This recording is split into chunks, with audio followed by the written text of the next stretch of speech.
છોટાઉદેપુર જિલ્લામાં ભારે વરસાદને પગલે જિલ્લાના અધિકારીઓ સાથે સમીક્ષા બેઠક યોજતા પ્રભારી મંત્રી શ્રી ભીખુસિંહજી પરમાર વરસાદને કારણે જિલ્લામાં થયેલા નુકસાનની જાણકારી મેળવી અધિકારીઓને જરૂરી સૂચનો કરતા પ્રભારી મંત્રી છોટાઉદેપુર ખાતે પ્રભારી મંત્રી ભીખુસિંહજી પરમારના અધ્યક્ષસ્થાને જિલ્લામાં ભારે વરસાદની પરિસ્થિતિને અનુલક્ષી અધિકારીઓ સાથે સમીક્ષા બેઠક યોજાઈ હતી। મંત્રીએ જિલ્લાના અધિકારીઓ સાથે જિલ્લામાં વરસાદની સ્થિતિ અંગે વિગતો મેળવી વહીવટીતંત્ર દ્વારા કરવામાં આવી રહેલ કામગીરી અંગે સંતોષ વ્યક્ત કર્યો હતો।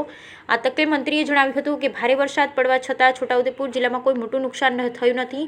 નેશનલ હાઈવે પર સિહોદ ચોકડી પાસેનો બ્રિજ ખૂબ જ જૂનો હોવાથી તૂટી ગયો છે। તેના વૈકલ્પિક માર્ગ તરીકે ઝડપથી ડાયવર્ઝન બને તે માટેની કાર્યવાહી હાથ ધરવામાં આવશે। તેમણે વધુમાં ઉમેર્યું હતું કે આવનાર સમયમાં જિલ્લાના તમામ જૂના બ્રિજને નવા બનાવવાની કાર્યવાહી હાથ ધરવામાં આવશે।